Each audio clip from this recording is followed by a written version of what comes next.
Hello, greetings mga ka-spacers natin out there from Luzon, Visayas, and Mindanao. And sa lahat ng ating mga ka-spacers na nakatutok ngayon worldwide and netwide, magandang araw po sa inyong lahat.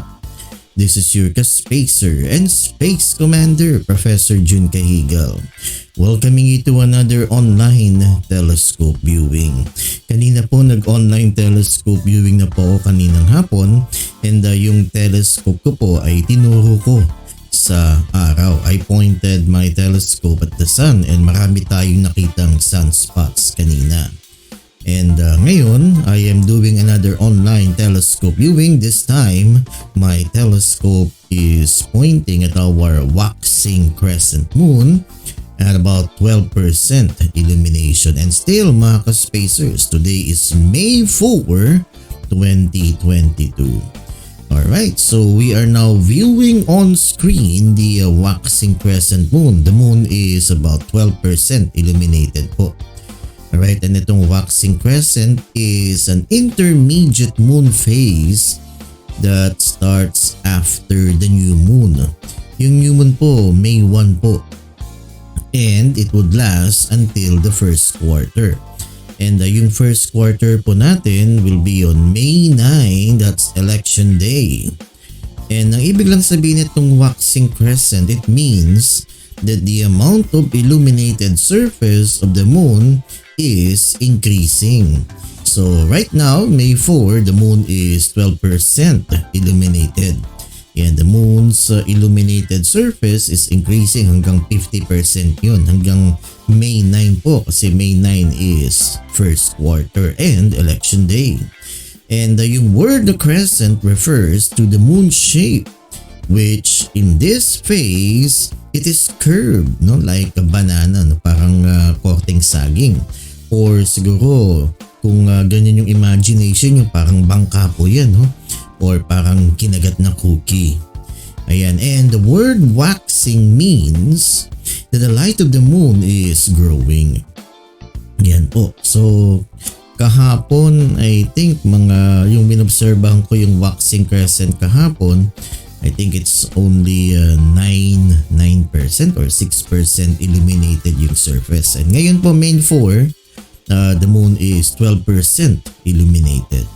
So, the light of the moon, the illuminated surface of the moon is gradually growing. Alright po. So, in a few minutes, we will be magnifying the image of our waxing crescent moon para may makita tayong mga details of the lunar surface. And ito po yung telescope na ginamit ko for my lunar observation tonight. So kagaya po ng sinasabi ko, ito po yung ginagamit ko din pa nagso-solar observation po ako. And that is a Vixen custom 80mm refracting telescope. Tinanggal ko lang po yung yung Baader solar filter. Alright, so we are now viewing the magnified image of the waxing crescent moon. And ayan po, meron tayong nakitang parang dalawang tuldok na yan. Actually, those are elevated surfaces or features of the moon na nasisinagan po ng araw. And nakikita natin yung mga craters na yan. And again, those craters, mga ka-spacers, those craters were created from impacts from meteorites, comets, and asteroids. Yan, alright. So, nabombard po yung ating buwan ng mga impactors na yan, yung mga asteroids, comets, and meteorites, creating those magnificent craters. And ayan po, meron tayong nakitang dark patch na yan. That dark patch is a lunar plane po yan, or Maria, or Mare. And early sailors and early astronomers, they call it Maria, which is the Latin for seas, kasi akala nila mga bodies of water yung mga dark patches na yan. Pero ngayon, we know that those dark patches are actually solidified pools of ancient basaltic lava. Ayan, so wala tayong masyadong makita mga dark patches ngayon because the moon is still 12% illuminated. Siguro in the following days, makikita na natin pag naging 15% o hanggang maging first quarter na po yung ating buwan come May 9, Election Day. Alright. So ayan po yung ating magnified image of the waxing crescent moon. Okay, so kung kayo'y namamangha, if you're fascinated by what you are seeing right now, just type in your comments or your reactions in our comment section below. And kung may mga katanungan kayo about the moon or anything about astronomy, feel free to type in your questions in the comment section below. And we would like to hear from you mga ka-spacers. Ayan po, nakikita ulit natin yung dalawang tuldok na yan. And again, those are elevated features of the moon na nasisinagan po ng araw. Alright, so ayan. Amazing din yung dalawang parang tuldok na yan. Actually, siguro mga bundok yan. Elevated areas of the moon na naano ng araw. Alright, and ito ulit, makikita natin yung mga craters na yan, and ang ating telescope is giving us clear images of the lunar surface. Ayan, and as we move the telescope, just imagine that you are on board the Apollo spacecraft orbiting the moon. And lagi ko tong sinasabi sa aking mga online telescope viewing na ang telescope, pag sumilip po kayo sa eyepiece ng telescope, para po kayong sumisilip dun sa bintana ng Apollo spacecraft. Kaya I consider the telescope as a spaceship. Habang sumisilip po kayo sa eyepiece ng telescope, para na rin po kayo nasa loob ng Apollo spacecraft. Alright, so that's our magnified image of the waxing crescent moon at 12% illumination. And today mga ka-spacers, today is May 4, 2022. Alright, and kung na-miss po ninyo yung magnified image ng ating waxing crescent moon, ima-magnify ulit natin in a few minutes. So bago po tayo magpatuloy, shout out muna tayo sa mga officers and crew of the Vedan Society of Young Astronomers, again headed by Miss Angeline Kilang. And yung mga tumutulong sa kanya, like sila Miss Judea Cabanyero, sila Miss Binamira, sila Miss Hannah France Tan, and sila Miss Trisha May Ramos. Ayan, and sana wala akong nakalimutan. Yan, yung mga tumutulong kay Madam President. Yan, shout out sa inyong lahat. And shout out din sa mga volunteers ko from the Sky Watchers Society of Las Piñas. And lalong-lalo na kay Miss Angelica Gregorio and yung kanyang mga classmates, sila Ios and si Rafael. Yan, maraming salamat sa inyo sa aking from the bottom of my heart. Yan, maraming salamat sa inyong inyong spirit of volunteerism. Alright, and kay Miss Andre Caparos. Ayan, maraming salamat. And kung gusto niyo po sumali sa Sky Watchers Society of Las Piñas, just message us. Visit our Facebook page, the Sky Watchers Society of Las Piñas. Alright, so ayan po, and shout out din po sa lahat ng mga ka-spacers na nakatutok po ngayon. Ayan, maraming salamat, and pakiusap ko lang po mga ka-spacers, please like and share itong ating online telescope viewing so that we could reach more people, lalong-lalo na po yung mga estudyante, so that they will be inspired to be engaged in the sciences. At ito po yung aming munting handog sa mga kabataan para maging inspired naman sila na mag-aral ng siyensya. So nakikiusap po ko sa inyo mga ka-spacers to please like and share itong ating online telescope viewing. Ayan po, ikalat po natin ang magandang balita ng siyensya. Alright, so ayan po, pakiusap lang po. Alright, so again, what we are observing right now is the waxing crescent moon. at 12% illumination. So again, ang waxing crescent is an intermediate phase of the moon that starts after the new moon, and it would last until the first quarter. Ang first quarter po natin is on May 9, which is election day. And it means that the amount of illuminated surface of the moon is gradually increasing by 50%. Kaya ngayon 12% illuminated yung buwan. Come May 9, 50% na po. And the word crescent refers to the moon shape, which in this phase is curved like a banana, no? Para siyang saging, or parang bangka, or parang kinagat po na cookie. And waxing means that the light of the moon is growing. And by the way po mga ka-spacers, no, kahapon, no, our brothers and sisters from the Muslim community celebrated Eid al-Fitr. Alright? And may kinalaman po, no, yung kanilang celebration ng Eid al-Fitr sa crescent moon.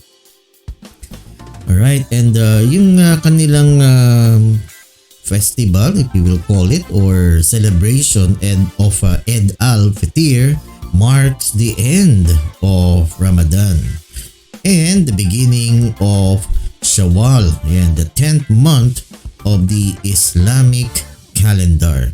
It starts the day after the observation of the crescent moon. Ayan po, no? Which usually occurs one night after the new moon. Actually, yung observation po ng crescent moon nung May 2, kasi yung new moon is last May 1. So the day after dapat May 2. No, but ang ginawang holiday po is May 3. Pero ganun pa din, no? Waxing crescent pa rin yan. Alright po, so I hope I got that right, no? So sa ating mga kapatid natin from the Muslim community, happy Eid al-Fitr sa inyong lahat. Alright, and kami kasama po ninyo sa inyong celebration ng Eid al-Fitr.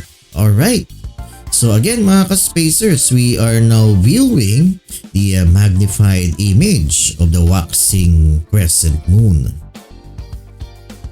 Alright, so ayan po, no? Okay, so makikita po natin, no, yung mga white bright areas na yan. Actually, those are lunar highlands. And yung mga dark patches na makikita natin later, those are lunar plains. Alright. Ayan, no, so makikita natin may mga craters na rin po, no? And those craters were formed from meteorites, asteroids, and comet bombardments. Ayan po, may dark patch na yun. Yung dark patch na yan, ano yan? Lunar plain po yan, or Maria, or Mare. And the word Maria is the Latin for seas, because early sailors and early astronomers, they thought na yung dark patches na yan are bodies of water. Kaya pinangalan nilang Maria. The word Maria is the Latin for seas, dagat. Pero we know that yung mga dark patches na yan are actually solidified pools of ancient basaltic lava. Alright. And ito po yung nakikita nyo, yung parang dalawang tuldok na yan. Ayan, yung mga elevated features of the moon yan. Siguro mga bundok yan na nasisinaga ng araw. Kaya ang tingin natin ay parang dalawang mata. Alright. So ayan po yung parang dalawang mata. Parang mata ng owl or mata ng tigre. Yan. Alright. And ito napakalinaw po ng lunar image na binibigay ng ating telescope. And ito pala yung ginamit kong telescope for my lunar observation ngayon. That's a WAXING Custom 80mm refracting telescope. And ito din po yung ginagamit ko pa nagso-solar viewing po ko. So ngayon po tinanggal ko po yung Baader solar filter niya. Alright, and ayan, binabalik natin dun sa kabilang side ng moon. Nakita natin kanina yan, yung dark patch na yan. And yan, tinataas natin yung ating lunar image dun sa tip na yan, no? Medyo shaky lang po yung tripod kasi kanina humahangin din no? Nasa labas po at mahangin. Kaya medyo nag-shake po yung telescope. Alright, so that's our magnified image of the waxing crescent moon at 12% illumination. And again mga ka-spacers, today is May 4, 2022. Kanina nag-online telescope viewing ako ng sun and marami tayong nakitang sunspots. And ngayon po, nag-online telescope viewing ulit ako and nakatutok ngayon yung aking telescope sa waxing crescent moon. Sana hindi kayo nagsasawa sa pagmumukha ko. Alright, so ayan po mga ka-spacers, no? That's our moon, waxing crescent moon tonight, May 4, 2022. Okay, so siguro bago po tayo magtapos mga ka-spacers, ipopromote ko lang po no, yung mga activities po namin mga ganap ngayong weekend. So this coming Saturday on May 7, we will have episode 5 of Cosmo Quest, a podcast. So actually the whole month of May, lahat ng Sabado ng Mayo, May 7, 14, 21, and 28, we will have our astrobiology podcast series. So this coming Saturday, May 7, we will have the episode 5, and we will be focusing on how life on Earth started. Actually po mga ka-spacers, ang title po ng ating podcast, Cosmo Quest, is Their Life Beyond Planet Earth. Ayan. And for this episode, this coming Saturday, ang focus po natin is how life on Earth started. Ayan. So bago po tayo mag-search for life outside planet Earth, dapat maintindihan muna natin kung paano nagsimula ang buhay dito sa mundo natin. No? Para mas lumawak yung ating kaalaman sa possibility of life outside planet Earth. Alright, so ayun po yung ating episode this coming Saturday on May 7, is Their Life Beyond Planet Earth, focusing on how life on Earth started. Alright, so ayan po yung ating episode ng Cosmo Quest. And lahat ng Sabado ngayong May 7, May 14, 21, and 28. Yan, puro astrobiology po yan. So antabayanan nyo po yan mga ka-spacers, and very interesting po itong mga pag-uusapan natin sa Cosmo Quest, a podcast, itong astrobiology series.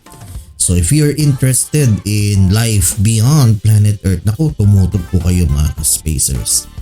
And also on May 6 and 7, tama no? May 6 and 7, Friday and Saturday, ang Skywatcher Society of Las Piñas will be having a free public telescope viewing at Robinson's Place, Las Piñas.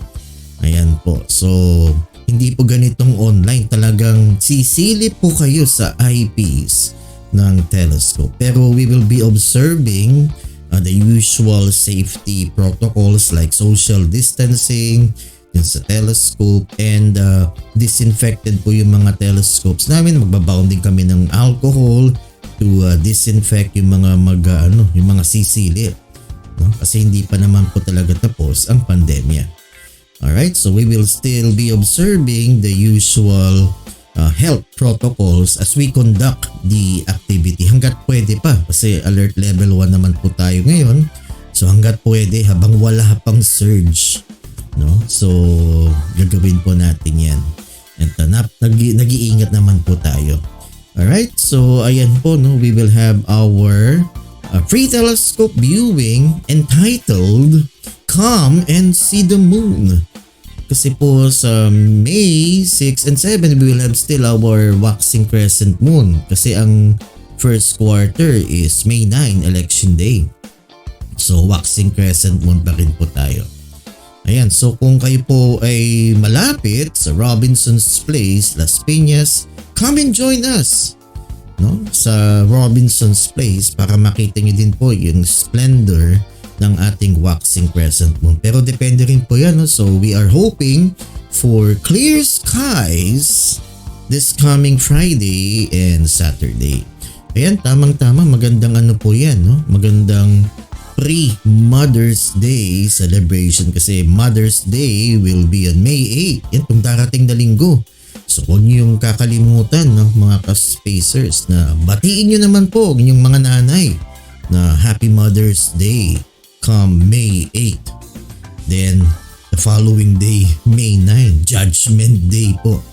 Ayan, alright. So ayan po yung ating mga ganap, no? Itong May 6 and 7, our free public telescope viewing, Come and See the Moon, and yung episode 5 ng Cosmo Quest, May 7, no, at 8 o'clock p.m. Just visit the Facebook page of the Bedan Society of Young Astronomers. And itong free public telescope viewing po nagaganapin sa Robinson's Place, Las Piñas. Initiated po yan ng Sky Watchers Society of Las Piñas. So kung kayo ay malapit sa Robinson's Place, come and join us. Ayan, no? And don't worry, we will be exercising the usual health protocols, no, sa pagsilip ng mga telescopes. Alright, so siguro nandito na lang po tayo. And marami pong salamat sa mga nakatutok po ngayon sa ating online telescope viewing. Don't forget mga ka-spacers to please like and share itong ating online telescope viewing para kumalat po sa maraming tao, lalong-lalo na po mga estudyante. So nakikiusap po ko sa inyo mga ka-spacers, parang yun ang awa, ikalat po natin ito para ma-inspire po yung mga kabataan. Alright, so hanggang dito na lang po tayo. Ang ating 20 minutos ay halos tapos na. Alright, this is your ka-spacer and space commander, Professor Jun Cajigal, saying, live long and prosper. And always remember, mga ka-spacers, to always keep your space. Goodbye, everybody. See you in our next online telescope viewing. Okay, bye-bye. Mag-ingat po tayong lahat. Cosmo Quest is coming Saturday. And come and see the moon at Robinson. Bye-bye!